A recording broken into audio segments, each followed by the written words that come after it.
So I see Shirley in the back and Margaret wandering around in the foyer. So let me pray. Good morning, Margaret. And then I'll begin and we'll see who straggles in. Father, this story about Jacob and Esau is a compelling story. And it seems strange to us sometimes because we're not used to that culture. But I pray that you might enable us to look past the cultural constraints and see just how wonderfully you dealt with Jacob in spite of his sinfulness and his rebellion. I pray that this whole day we might see how you so tenderly and so lovingly deal with us in our rebellion and our sinfulness. And that as we read this story of Jacob, that we might come to an understanding that is rich and has meaning for us. And as I speak now and as I preach later on these two brothers, Father, I pray that you would speak through me. And I ask this in the name of Jesus. Amen.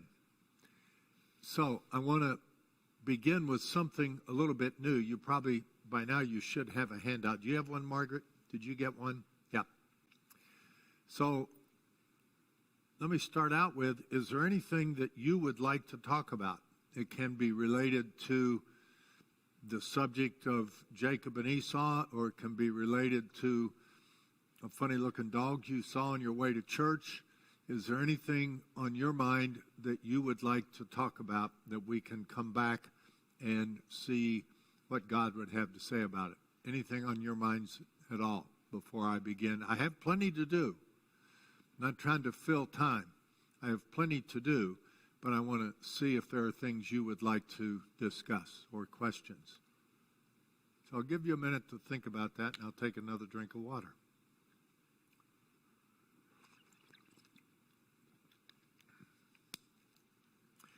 I do have a few Smarties left.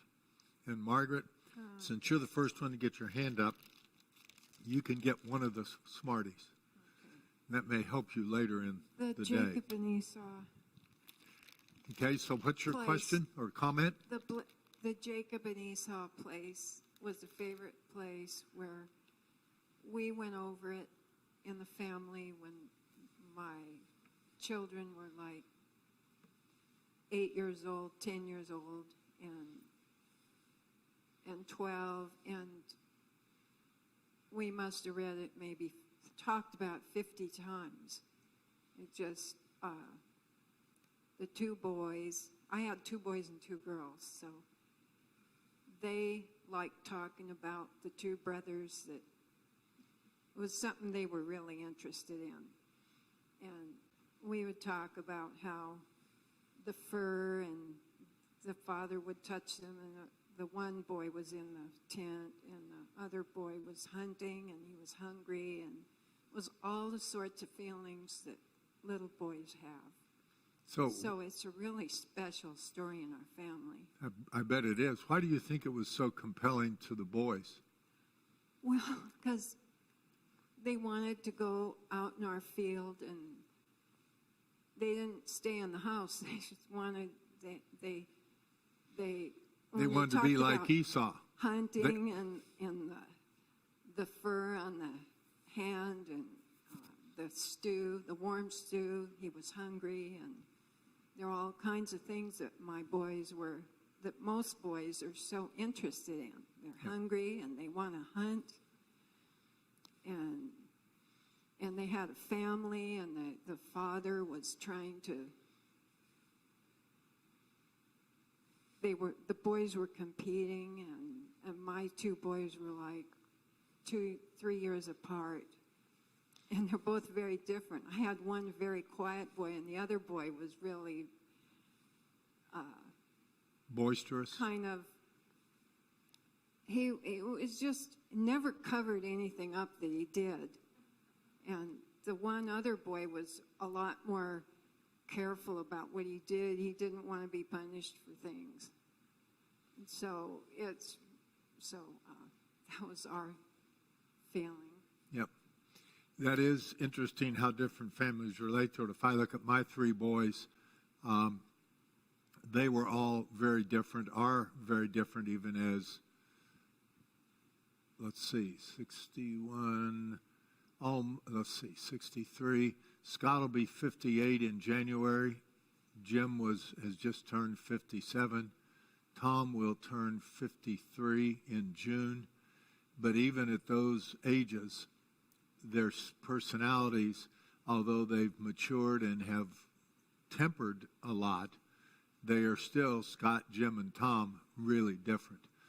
And we'll see, particularly during the sermon, how different Jacob and Esau are, but how consistent they are to themselves through their whole lives as shown in Scripture. And so I'm going to spend I'm going to spend all my time in the sermon talking about the relationship between the two boys. And because there is so much in these chapters in Genesis, starting in verse 28, or starting in chapter 28, about the relationship of Jacob to God, that I'm not going to spend much time at all talking about the two boys today in adult Bible study. I'm going to talk about Jacob running away twice, running away from home and why he did, and then when he got to where he was headed years later, why he ran away again. So I want to look at running away part 1, which is Genesis 28, verses 10 through 12. Now, if we look at chapter 28, if we look back a little bit to chapter 27, verses 41 and 42, we see why he was running away. He had tricked his father and cheated his brother, and Esau found out. And Esau said to himself, my father's going to die pretty soon. That's verse 41. Then I'm going to kill my brother Jacob. Verse 22, when the words of her elder son Esau were reported to Rebekah, she sent and called her younger son, and it should say also her most favorite son, whom she loved above all else. Doesn't say that in the text, but the story reveals that. She sent and called him and said, behold, your brother Esau is consoling himself concerning you by planning to kill you. Now, therefore, my son, obey my voice and arise, flee to Haran to my brother Laban. And so she goes on in the rest of that text and kind of fools Isaac again by saying, Esau has gotten all these wives that are pagan wives, and we don't want Jacob to have pagan wives because these pagan wives of Esau's have displeased us. So I'm sending Jacob away. We're sending Jacob away so he can get a wife. She doesn't make any mention to Isaac that this is to protect Jacob from the retribution that Esau wants to bring on him. Jennifer. This isn't an important point, but I was just wondering, do we have any idea of how old the boys are at this point? They're old enough to be married, apparently. They were 15 when Esau came in from the field hungry and said, and the text is really interesting, he says, give me some of that red mess. That's what the text originally means. Tom, we're in Genesis 28. We're getting ready to go on a little more. And you've got a handout, Tom, that should help you. So they were 15, apparently, when Esau said, I want something to eat. I don't care about my birthright. And Jacob said, here you are, and took it. But it would have been probably another 20 years, and somewhere I have that chronology, but I don't remember it. But they're probably close to 40 at this point when we get to where Jacob, with his mother's urging, deceives his father. Micah. One of the things in this story that always makes me chuckle is how everybody is absolutely sure that Isaac is on his deathbed. He's going to keel over at any minute, and then Esau can come over and kill Jacob. And Jacob runs off and spends, 20 years in Paddan Aram, and then he comes back, and Isaac's still kicking. And lives longer. Yeah. Yeah, the chronology is really interesting to see that Esau, I don't know that he wanted his father to die so he could kill Jacob, but he was certainly willing to take advantage of it if it happened. But it didn't happen for a long time, and there's a lot that happened in between, which I'll talk about in the sermon. But I want to focus in the adult Bible study this morning on Jacob's encounters with God. So look at Genesis 28, and we'll look at verse 10. Actually, we'll go back and look verse 5. Genesis 28, verse 5. I'll just read this. I don't think there's anything in other translation that might be particularly relevant, but if there is, put your hand up. So Rebekah has said, get Jacob out of here so he doesn't get a bad wife. So verse 5, Isaac sent Jacob away, and he, Jacob, went to Paddan Aram to Laban, son of Bethuel the Aramean, the brother of Rebekah. Now, Bethuel, I believe, is a grandson of Abraham's father. So the lineage is there. This is family stuff that's going on. And he went to take himself away from there. And when he blessed him, when Isaac blessed Jacob, he said, you shall not take a wife from the daughters of Canaan. And that Jacob obeyed his father and his mother and had gone to Paddan Aram. So Esau, and I'll talk about this more in the sermon, Esau saw that the daughters of Canaan displeased his father Isaac. Now get the image of Esau here for a minute. He's been told by his father, go out and get a wild animal and kill it and come back in and make me that delicious stew that you know how to make. And Esau went out to kill an animal. And as soon as Esau is out of sight, Rebekah and Isaac are in there Rebekah and Jacob are in there jumping on Isaac to fool him. And they do. And then back comes Esau. And you know the story. He said, here's the stew. And Isaac says, who are you? What just happened? I got deceived. What happened? And you know how Esau begged for a blessing. And Isaac said, I can't do it. I've already given my word. Now, one of the things to think about is that we think that God should be fair. Is it fair that Jacob cheated Esau out of his birthright, out of the blessing? The sale of the birthright was a transaction between Esau and Jacob. It didn't have anything to do with Isaac. This has to do with Isaac and the two boys. Is it fair that God didn't say, wait a minute, stop. Isaac, withdraw your blessing from Jacob and give it to Esau because Esau is the oldest son.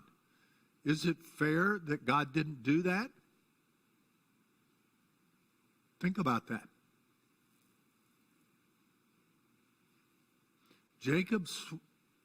Isaac swore an oath to God, and he gave the blessing.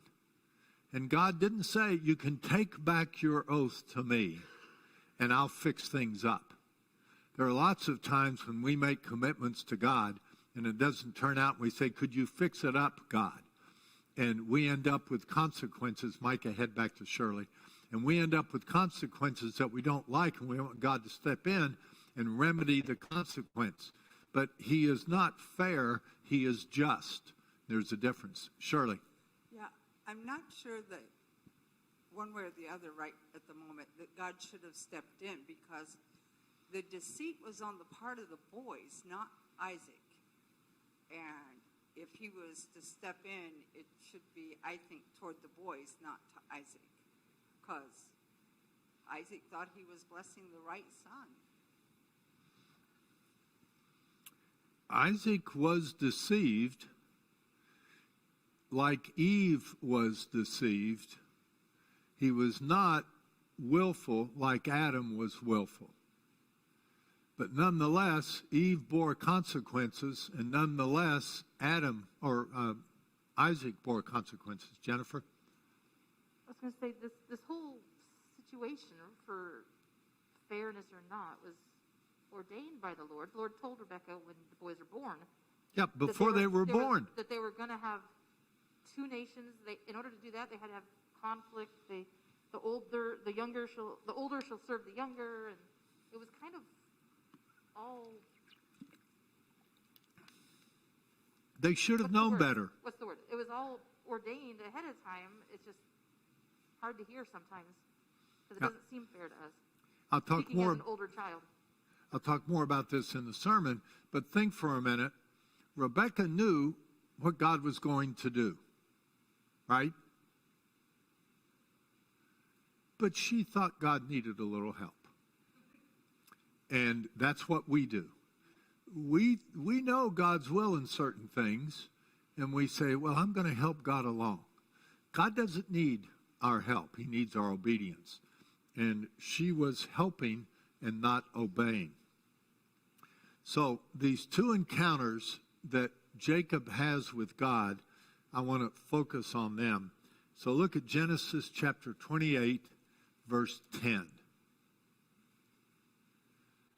So Jacob has run away, and he has spent the first part of the trip in a way station at Beersheba. And then he went on towards Haran, which is 500 miles away. And so, verse 11, he came, this is Jacob, came to a certain place and spent the night there because the sun had set, and he took one of the stones of the place and put it under his head and lay down in that place. Now, if you know anything about the desert areas around here, they are very much like the desert areas in Israel. And there's rocks and dirt and brushy, thorny thistle, star thistle kind of stuff in every desert. But he gets this rock. He has nothing else. We'll see later that he had a staff with him. But he had nothing else to make a shelter. So he just lay down under the stars and put a rock under his head. Have you ever been out where you were hiking or something and you were tired and you laid down and you didn't have a backpack or you didn't have something put under your head and you put a rock under your head? Am I the only one that's ever done that? Oh, Shirley's done it. And if you don't move your head very much, you can get along all right. But so he's lying there with his head on a rock, verse 11, and then verse 12. And this is where I do want, hey, Richard, come on in. And we're in Genesis 28, Rich. So I want to look at different translations of verse 12. So Genesis 28, verse 12. He, Jacob, had a dream, and behold, a ladder was set on the earth with its top reaching to heaven, and behold, the angels of God were ascending and descending on it. Now, first of all, there is I'm not sure whether it's just a children's Sunday school song or whether it's a hymn and we sing it in church, but I'm expecting some of my more musical brethren to come up with what is the name of that song that we sing. We are climbing. Thank you, Tom. So here's the whole earth, okay? Here's the earth, and there's this ladder that Jacob sees, and here's heaven, make it look like a cloud. And there's angels going up and down on it. And he sees this, the angels of God. Somehow he knew they were not demons, they were not human beings.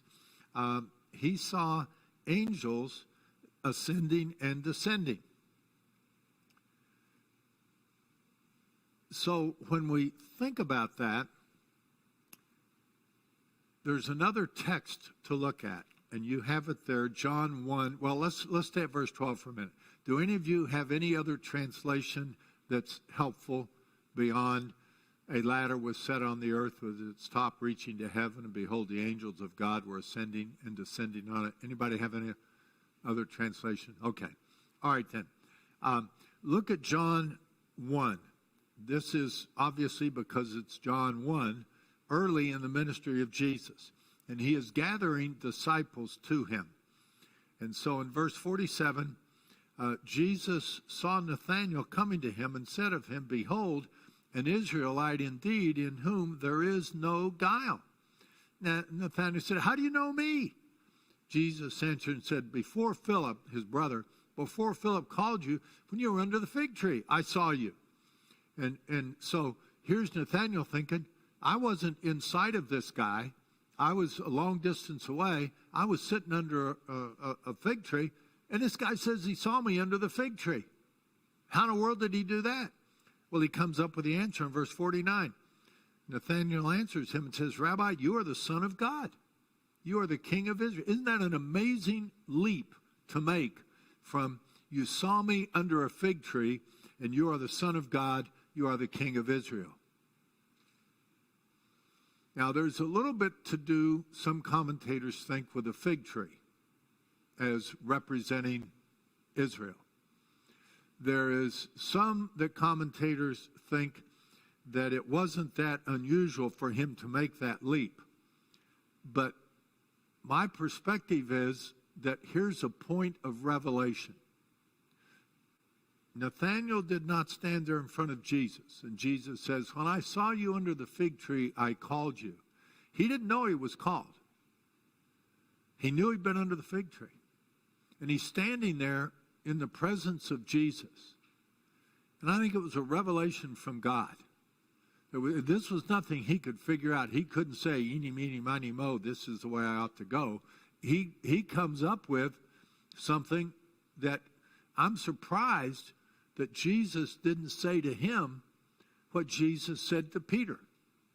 When Peter said something very similar. Do you remember that circumstance? Micah, talk about it. What was that circumstance? Peter says, you're the Messiah, you're the Christ. And Jesus says, flesh and blood hasn't revealed this to you, but my Father in heaven. See, I'm surprised Jesus didn't say, Nathanael, blessed are you, because my Father who is in heaven has revealed this to you. You didn't figure this out on your own.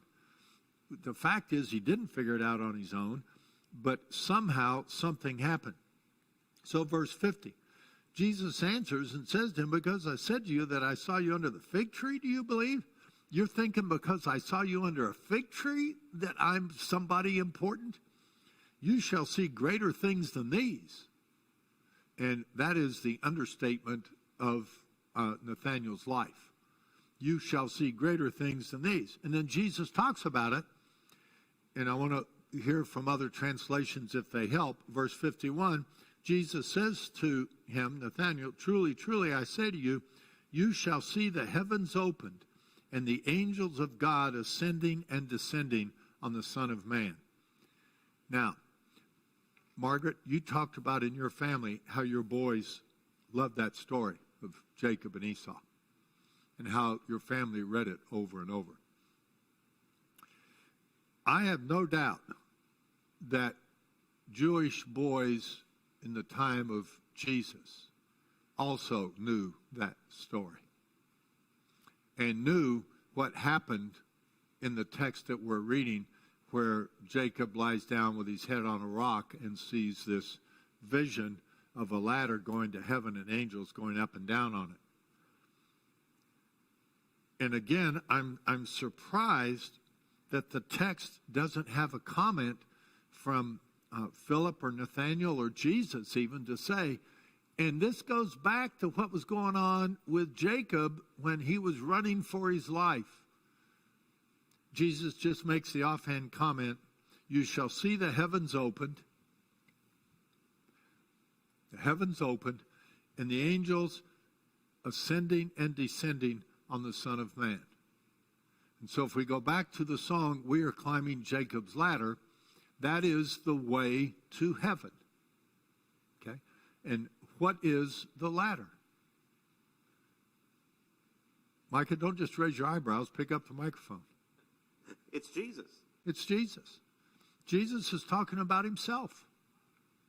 And most commentators say that that ladder that Jacob saw with his head on a rock, seeing the heavens open and angels going up and down, are saying that was the pre-incarnate Jesus appearing in a way that Jacob saw how heaven could be opened and that there was a way to heaven.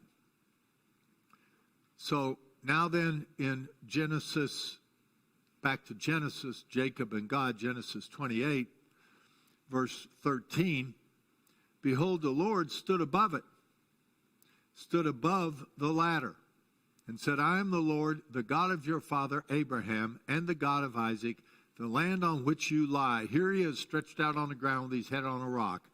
I will give it to you and to your descendants.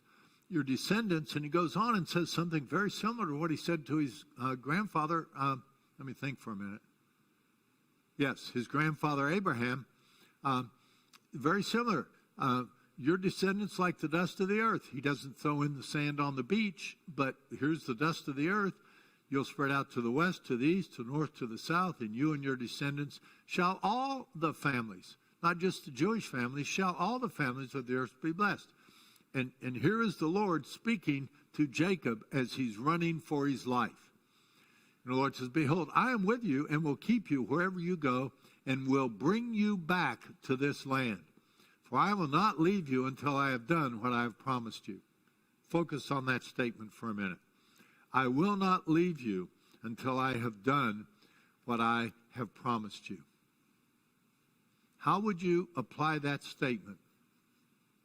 Because if God says to Jacob, I will keep my promises to you. I will not leave you until I have done what I have promised you. And there are going to be times when Jacob is going to feel abandoned in the future. But God says, I will not leave you until I have done what I have promised you.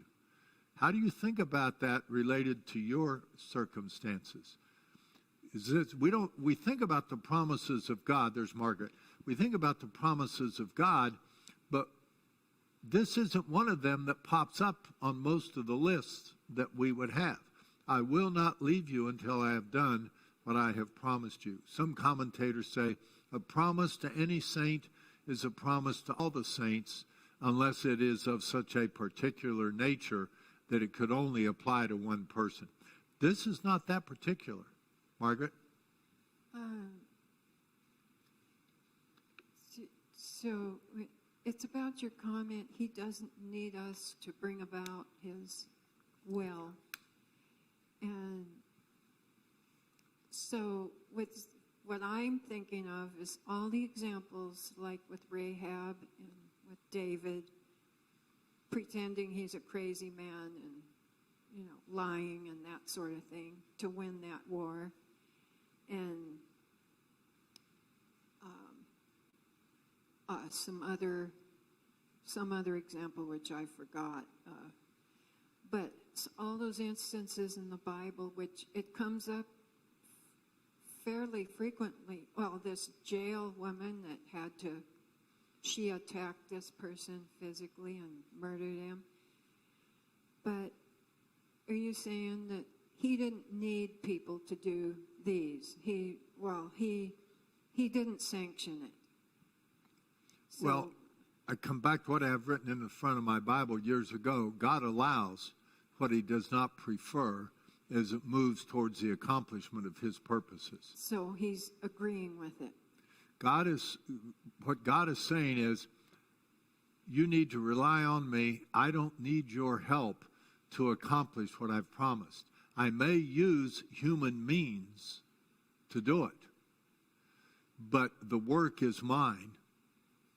And they wouldn't be doing it if I didn't move them to do it. And so the work is mine, says God, and the glory is mine. You are merely a servant of the living God being obedient. And God is doing it through you. And Ephesians 2, 10, I guess. We are God's workmanship prepared beforehand for good works. God's prepared all this, and he'll move us to do things, but it is him doing it. And in that text, I think it's verse 9 in Ephesians 2, it is by grace you have been saved through faith, and not of yourself, lest anyone should boast. Rebecca got what she wanted. Her son, her favorite son, got the blessing. But she couldn't say, I did this. Look at what I got done. I worked it out. God didn't have to do anything. I did it all. She can't say that. And it is inexorably, meaning like a slow-moving lava flow down the side of a volcano. There is nothing that deters the flow of that lava until it hits the sea. And you cannot put a wall up against it. You can't put a dam up against it. The lava just keeps coming. And God's purposes are the same way. He is going to do what he's going to do. And we can kick and groan, and we can be disobedient, and he may take, because he knows ahead of time, he may take other steps, and we think, oh, that's something I thought up. When the Pharisees and the Romans were killing Jesus, they had no idea that they were doing what God had predetermined. They thought that was their good idea. But it was God moving them, the lava coming down the hill. So like in the case of Abraham getting that extra wife, so would that fall into that same category that you're talking about? Well, if we come back to Jesus and the question about divorce and Abraham and all his wives and that kind of thing, and God says, I hate divorce. Well, then why did you allow it? So that I could bring good out of it. Abraham, Sarah, I almost have this picture in my mind with Abraham and Sarah, and we've got this promise from God. You're going to be pregnant, but it's not happening. Either you're not able to conceive, or I'm not able as a man to be able to have relations with you, but apparently I can have relations, but you're not conceiving. And she says, I've got a solution. Let's go to Hagar. And I see them almost in the place of Adam and Eve, where Eve says, I have a good idea, Adam. Why don't you do this? And it says, Eve was deceived, but Adam was rebellious. And Abraham was not deceived. He knew better. Sarah was the one who thought this was a good idea. And Abraham obeyed Sarah instead of God. It's a little bit different with the Yes. Abraham thing than Yes. it is these other things. Okay, yeah. But the principle is the same. God's purposes will come to pass. That's Isaiah 55. I'll talk about that a little bit during the sermon. God's going to get done what he wants to get done. Let me see what time it is. I'm good. I'm doing good. So, we're at verse 15. This is Genesis 28:15. Now, verse 16, Jacob wakes up and he says, surely the Lord is in this place and I didn't know it. Has that ever happened to you? You've been in a circumstance, and at the moment of the circumstance, you don't realize what just happened. But you look back and you say, oh, God was here. God was doing something. So, you see, his experience, we think sometimes that these Old Testament, particularly Old Testament characters, that they have some kind of inside track with God. And that things, particularly Abraham, Isaac, and Jacob, that they're really different than we are.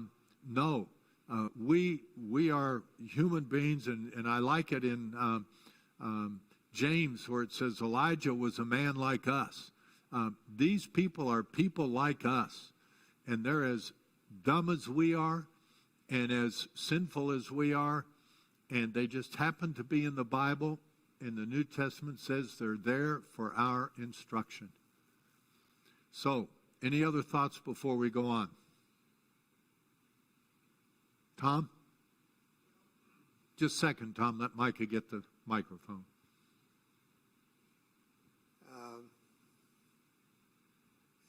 I just had a verse.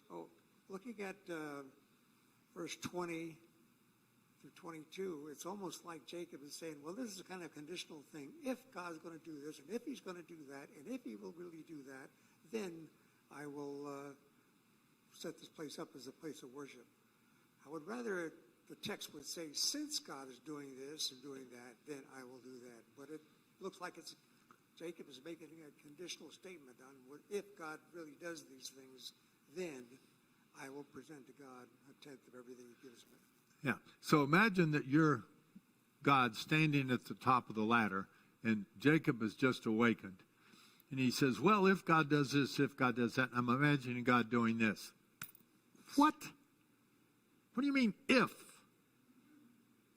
Now, there are no atheists in what? Foxholes. What does that mean, Richard?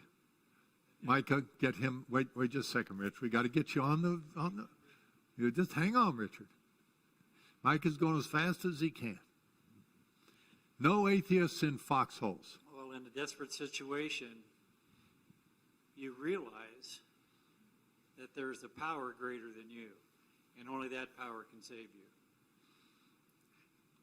Well, do you think you realize it, or do you hope there is? I think for some guys in the foxholes, I hope there's somebody, because I need to make a deal. And if you'll get me out of this war and let me get home to my wife, then I will go to church every Sunday. And that's the kind of deals that we say, what foolish people there are. And then we forget the deals that we make with God. And yeah, Tom, it is conditional on his part. It's not conditional on God's part. God's made the promise. But if it is, since it is conditional, Jacob, and remember, he's not in a literal foxhole, but he's running for his life. And he doesn't know whether Esau's coming after him or not. He's got no way to know. And he's just going lickety-split as fast as he can to get out of Esau's range. So he's in the foxhole. He's making a deal with God at that point. Although, as I've said before, sometimes, and you kind of have to look at the context, sometimes the word if can be translated as since. But this context would make me think he's not got that much faith yet. He's still pretty early. God's still working on him. So I think that you're right. I think it is a conditional statement. And I think God is up there just looking at Jacob and saying, what an idiot. And then I think God says to himself, or maybe Jesus, picture Jesus and God standing there. Jesus is the ladder, and the Lord is standing at the top of the ladder. And Jacob wakes up and says, if God will do this, if God will do that. And God is sitting there saying, what an idiot he is. Can you imagine Jacob saying, but Father, you made him that way? I mean, is that too disrespectful? I don't think Jesus would say that, but I think the Father knew it. But it's no excuse to say God made me that way. We are still accountable. And that's one of the difficulties that arise for a lot of people when it has to do with accountability for sin. That's the way God made me. The Bible says, made me a sinner. What's he expect? Well, he expects a sinner. What else does he expect? Well, it's not fair for him to expect me to be able to get out of being a sinner because he made me that way. That's a subject for another time. Richard, I see that you did fix the clock. Thank you. You didn't? It looks fixed. Who did? Who did? Dave did. Well, he fixed the clock, so you're off the hook, Richard. You fixed the roof. Is the roof done? I haven't looked at that. I should have looked at that this morning. Well, it's on the other side, isn't it? We'll go out after church and look at the roof. Yeah. All right, so where am I? I am now at verse 16. I think that's where I am. Let me see. Now, we've gotten all the way to verse 21. So at this point, verse 22, this stone, which was under my head, I've set up as a pillar, will be God's house, and all of that thou dost give me, I will surely give a tenth to you. So then chapter 29 comes in, and we get the whole story of Jacob meeting Rachel. And this isn't relevant to the story of the brothers, except as it comes down the line later. But he runs away again, and it's in chapter 32. So look over to chapter 32. This is Genesis chapter 32. And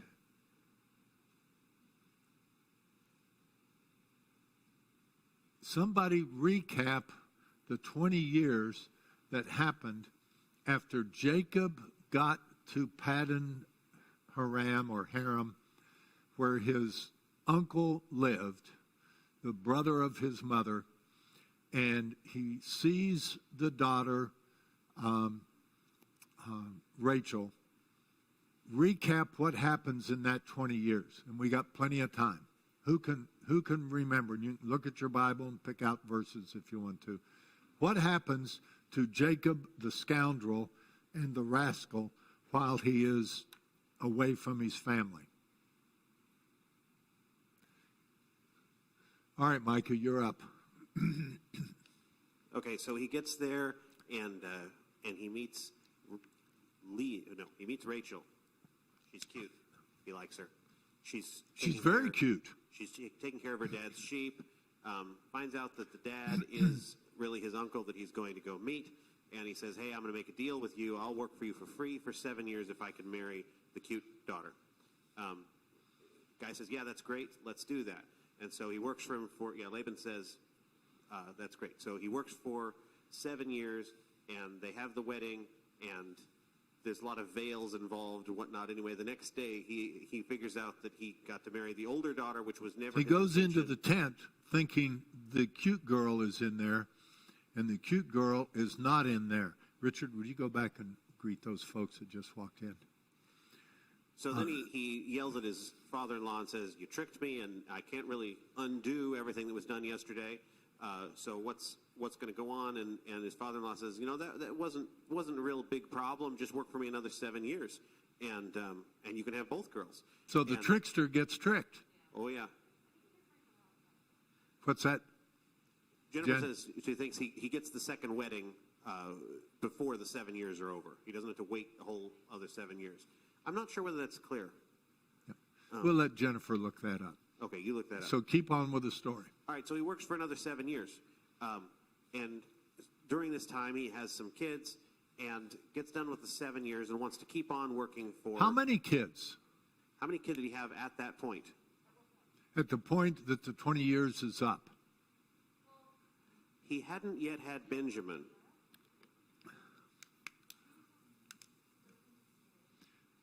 Give the microphone to Jennifer. I don't know. Quit mumbling. I lost my glasses. Okay, so originally you asked me to look it up. Laban said, it's not so done in our country to give the younger before the firstborn. Complete the week of this one, and we'll give you the other also in return for serving me another 7.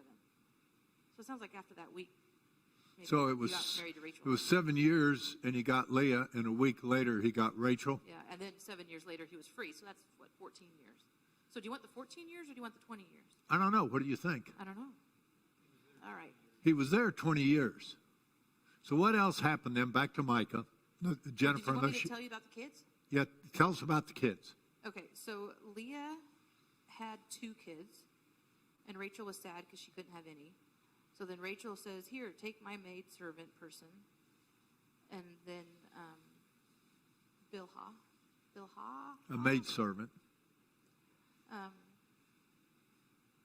so then she had Dan and Naphtali. And then Leah got jealous because she hadn't had any more kids than the first two. And so she gave her servant to Jacob, Zilpah. And Zilpah had Gad and Asher. How many is that? 6. And then Rachel's sad and they fight or something. And then Leah got to have more kids.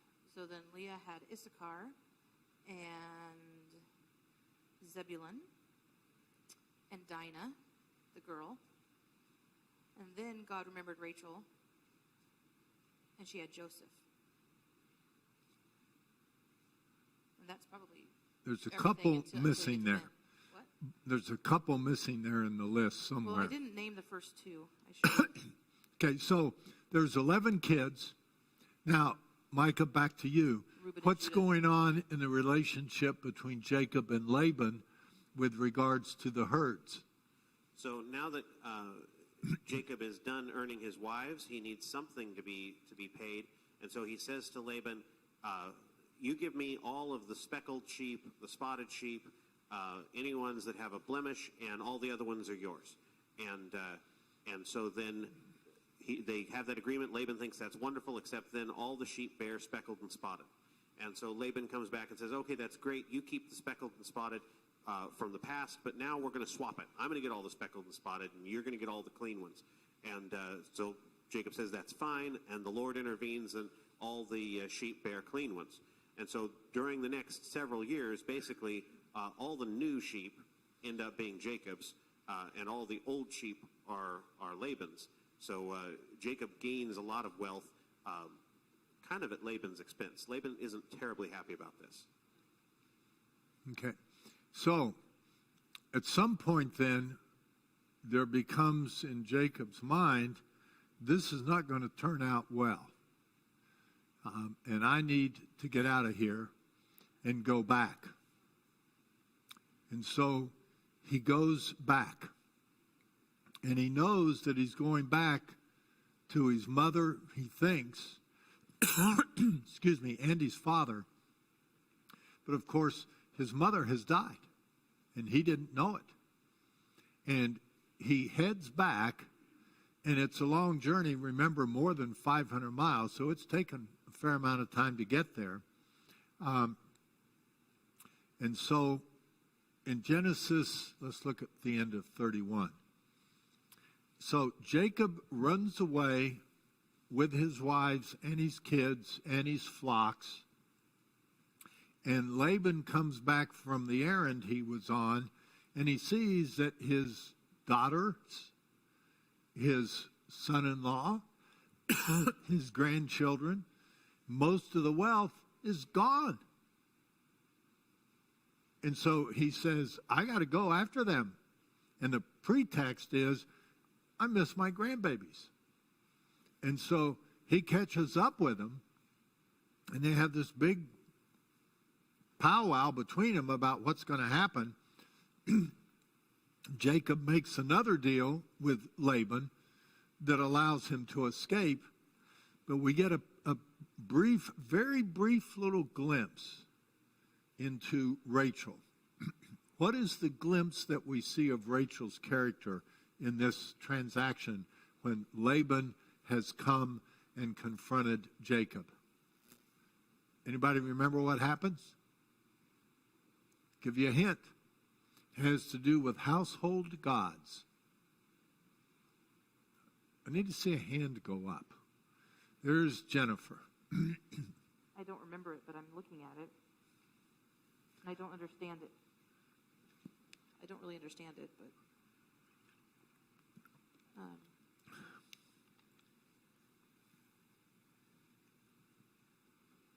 so I guess Laban had some household gods that were missing. Little stone idols. They And- couldn't have been very big. And he said, hey, somebody stole it. And Jacob's like, we didn't take them. And so go look in the house, the tents or whatever, and see if you can find them. And he didn't find it. And if you find them, the person has them, they're dead. Yeah, Isn't that in the text? somewhere probably. Yeah. Anyone with whom you find your God shall not live. Jacob did not know that Rachel had taken him. So Laban went to Jacob's tent, Leah's tent, the tent of the servants. He did not find him. And then he went to Rachel's tent, but she had taken the household gods and put them in the saddle and sat on them. And Laban looked all around the tent but couldn't find him. And then she claimed female issues. So I guess I can't get up. I can't get up. It's my time. And so he didn't Laban find leaves him. her alone, and she gets away with it. Yeah, little sneaker. Okay. So am I the only one who's reading that particular part of the text and thinking, now, wait a minute.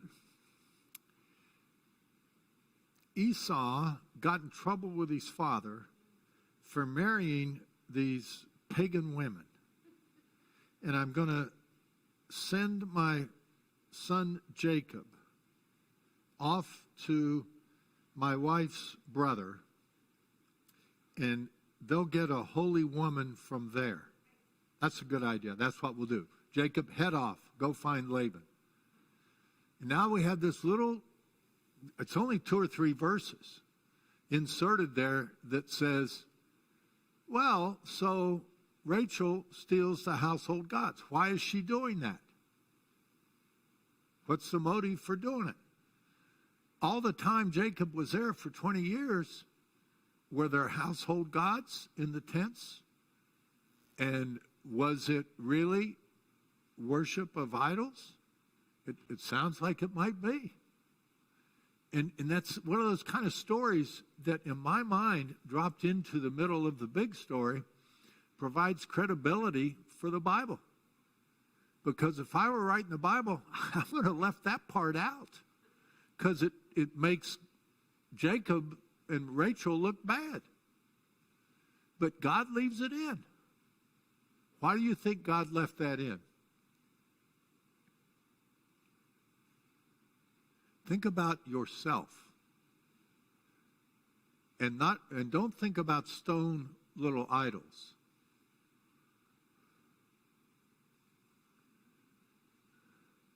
We have these things that we value that are precious to us. And they are not for us intentionally in the place of God. We don't say, I can only trust God this far, but I'm going to trust my bank account this far. We don't make that first statement. We still pretend like we believe that. But we are leaning on a broken crutch over here, or a cistern that leaks instead of a never-ending fountain. And so these stories that get dropped in, it is so easy to just go buy them. Don't go buy them. Stop and think and ask, why did God leave that in there? He has a purpose. It's written for our instruction. So on with the story. So Genesis 32, verse 22. Esau is running away. He's left Laban now. He's consoled him and compromised and gotten him out of the way. And he comes on, and let me look a bit early in verse 22, chapter 32. Here's an interesting thing that I haven't taken the time to look up, but I wonder if anybody has any insight into it. Look at Genesis 32, verse 1. Jacob went on his way. Now, he's got the whole family and all the flocks and all the servants and all the slaves and everybody with him. He's going. And there's this little verse dropped in that I can't find any comment about anywhere. Read it out loud, somebody. Jacob went on his way, the angels of God met him. So, Jacob goes on his way. He's got his whole family with him. And the angels of God met him. Doesn't say he laid down and put his head on a rock. doesn't tell us anything about the event. And I wonder if does he see the ladder again? We don't know. It's one of those things that if God allows us to ask questions when we get to heaven, that's one of the ones I want to ask is, I'm not trying to challenge you, God, but tell me what was going on there. What did Jacob really experience? We don't know. So then they go on, and he sends messengers ahead of himself, verse 3. And he says, go tell Esau that I'm coming back and I'm rich. and I've sent to tell you this, verse 5, that I can find favor in your sight. And here's the answer. The messengers returned to Jacob saying, we came to your brother Esau, and furthermore, he's coming to meet you, and 400 men are with him. Now you imagine, you got all these women and kids, you got all these flocks that it's hard to keep them all herded together anyway. You got men who are your servants, your slaves in some cases, who are helping. But you don't have any armed men. You don't have anything. And here you are. Your brother is coming with 400 armed men. Verse 7. Here's another understatement. Then Jacob was greatly afraid and distressed. So now the trickster steps up again. And he says, well, I'm going to separate him into two groups. And I'm going to put the group that I don't love so much, I'm going to put them in front. And the group that I love the most, I'm going to put them second. So that's his plan. And we get then to verse 9. Now Jacob realizes he's in the foxhole again.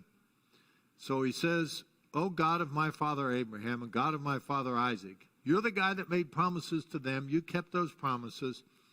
You did say to me, return to your country and your relatives, and I will prosper you. I'm unworthy of all this. He's starting to get it. I came with my staff only. When he came out of Canaan, he had a staff, and that was all he had. He didn't have a backpack. He didn't have a tent. He didn't have anything. He just had his staff and the rock that he put his head on. So there he is now praying, and he says, verse 11, deliver me, I pray, from the hand of my brother. And then he says to God, for you did say, I will surely prosper you and make your descendants as the sand of the sea, which cannot be numbered for multitude. Now, you remember a few minutes ago I said he talks about that your descendants will be like the dust of the earth. But he didn't say like the sand on the seashore. But apparently he must have said something, because here's the sand of the seashore. So he spends the night there, and he puts together a present for Esau.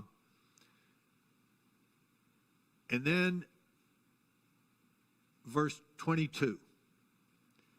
He took the two wives and his two maids and his 11 children. Benjamin's not born yet. And they cross the ford. He takes them and sends them across the stream. Verse 23, sends whatever he had. Then Jacob was left alone. Here's the next encounter with God. Jacob is left alone, and a man wrestled with him until daybreak. Now, have you ever had dreams where you've been struggling and someone's been opposing you, and you woke up and you said, man, that was a strange dream? You ever have that? I've had that happen sometimes. I don't remember all the details. So it was possible that Jacob would wake up the next morning and say, that was just a dream, except for one problem. What was the problem? Rich, Micah? Let's get Rich the mic. He's kind of lonely over there.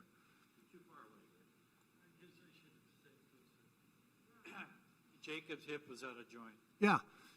He woke up the next morning, and he didn't just say, oh, that was a dream, nothing happened. He's limping, and he's lame the rest of his life.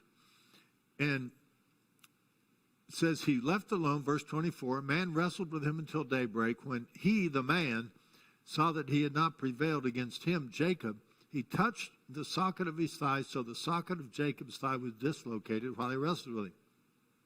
Then he, Jacob, said, let me go. Oh, no, I'm sorry. The man says, let me go, for the dawn is breaking. Jacob says, I won't let you go unless you bless me.